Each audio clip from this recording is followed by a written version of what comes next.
Nations Have No Borders by IFD. Hang on a minute, bear with me. Not really, anyway. Nations are little more than a shared idea of a better future, existing in the minds and hearts of the people only. Those who really invested in another's destiny through life. Love is like this. In fact, this is love. Love is what we do, not what we say. A nation is built by our labour, literally agonising labour, for a wee bit over half of a nation. Love births culture. Culture can last eternity. This is a nation. This is patriotism. To build, to create, to love, not some flag, border, wall, or passport. It is safe. By definition, a nation is lost and failed if unsafe. It is great by endurance, by time and existence. It's only a child's fascistic notion that a nation is not great, that a nation could have no value or currency of its own, even without walls, without the collateral damage, without the caging of babies. A nation can prevail without annihilation of the other, can be real, can be just, can be borderless to the vulnerable. Only a loved nation is ever safe. Hate's nation is war. There is a nation wherever there is love and solidarity. Let us believe in a virtuous nation, a unicorn among other nations. I think it can be us, it could be Bonnie, this country, like a wee bit of Scotland all over the world. Noble, just, fair, and kind. And malt whisky. There is a Dunkirk spirit in many lands. It is real as remembrance parades are. There is still, though, this spirit of Brexit and push the boats back. To the non-fascist, when a person shares in the labour of a community, helps to build the future of that community by making more baby humans or getting them all that they need. If they defend and protect the community, they join the community and the nation, they join the tribe, they become part of us and somewhat borderless as the tribe itself. To the fascist, though, no one is ever really inside their nation, not even their very so-called loved ones. Scots were never accepted as British, just the same as others. Equal, no. Capitulant, maybe. Obedient servants, if lucky. Fascism is just a pathology of humans, where one has been dehumanised in order to do more dehumanising on command, not ever asking such questions as why. Where humans of any kind are used, extorted, commodified, dehumanised down to chattel slaves. We have fascism. We have golden chosen children. If it were a nation, fascism incorporated, it would be a lonely grey cold nation with no fun, no sex, no comedy, no music, no peace. Just a sad unit or two, barely touching insubordination and grievance and victimhood. Dogma has to cheat and swindle its victories. Phony, crusade-ish ideas make all the world a slave. The colonial dream, make the world us. But me, me mainly. Crowds of me cheering me on. Or illogical notions, such as where a line in the sand should go exactly. A bit here, maybe, a bit over there, a bit over here. What the fuck? What a lot of pish. Orders are the bluntest and ugliest tool of division. It's humanity's pissing on a selective lamppost or two. The fascist, like the bully, is cowardly and mean. They usually, but not always, present lacking in some basic aspect of adulthood. One is not wrong to observe this compassionately, for the golden child is indeed still just her child. Love starved and jealous and co opting and in needing of desperate parenting. Fascism in person, it's just a band of thieves, really. A kind of gangster, fraudster with a mob, so buffoonishly lumping, lunging for supremacy. Bear like, but drunk on its own success. One must put a spear into the ground, face it, and coax the lumbering imbecile to impale itself upon. Such pathology makes the young, the old, and the infirm appear all sort of legit targets for harm, theft, and blame. Cowards target those with least defence, those one can easily ignore, or one can identify as an alien or a criminal. Any loyal Mike or Pence could suddenly somehow be deserving of hysterical finger pointing, blame, and revenge. Scapegoats must ultimately escape, right? I mean, I guess that's what they call them, the goat. Greatest of all targets. Enablers and helpers and henchmen, a willing participant. Nations have no borders.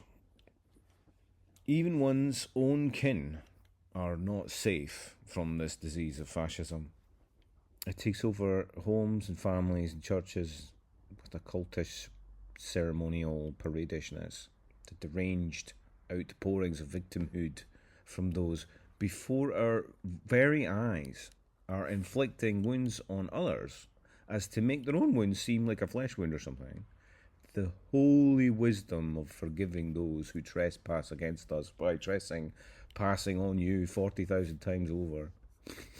We see bravado, a grave desecration, sort of Dahmer-ish level deviance coming from the victims. What? It's impossible to ignore the sort of rallying cries of hatred, or the prayers and tears and anguish coming out of apparent targets of harm. Right, okay. Whilst targeting others for the same. I'm being told that this is morality, that this is holy. Well, no, this is just insanity. This is strategy, divide and conquer, to isolate the most vulnerable by the depraved and the disturbed and the hateful. The fascist will not take no for an answer. The fascist will not take a no for an answer. One who doesn't take no for an answer is a fucking fascist. A nation of one or two, if you join them, wink wink, shush shush, don't you worry, it's our secrets is fascism. You cannot sustain religions without this. Apparent miraculous faith without deploying fascistic tricks. God's will. Or is it working in mysterious ways this time, though thoughts and fascist prayers abound? Nations have no borders. Intuitively we know fascism's origin story, don't we?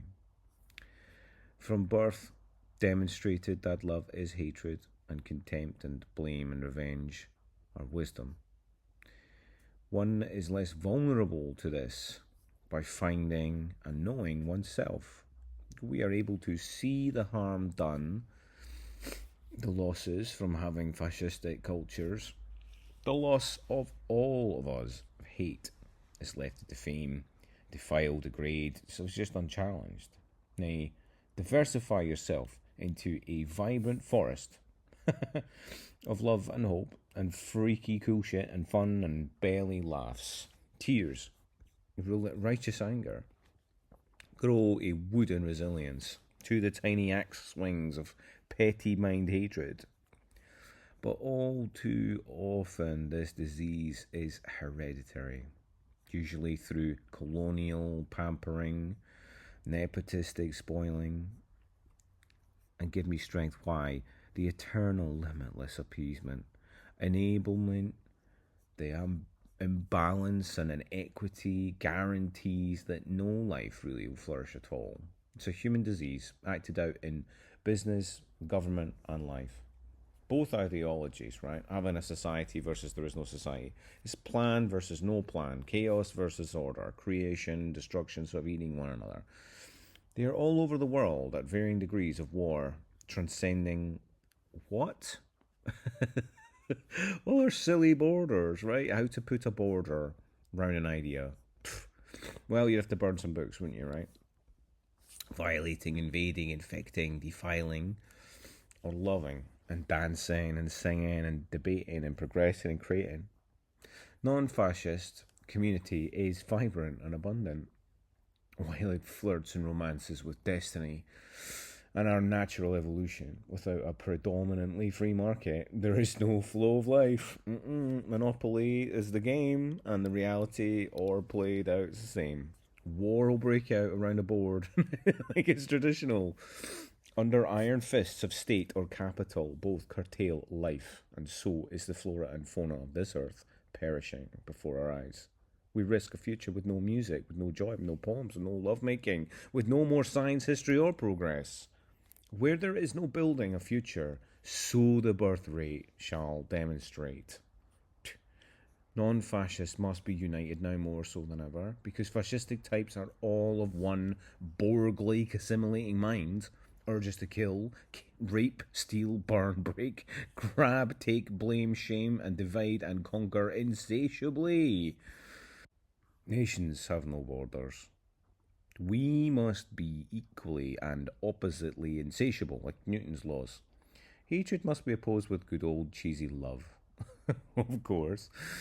All the love, sex, magic of being fucking liberal and free to be thee. Fascism's retreat back to the shadows from whence it came will soon arrive. Love can occur over great distance, thankfully, with just tolerance and forgiveness.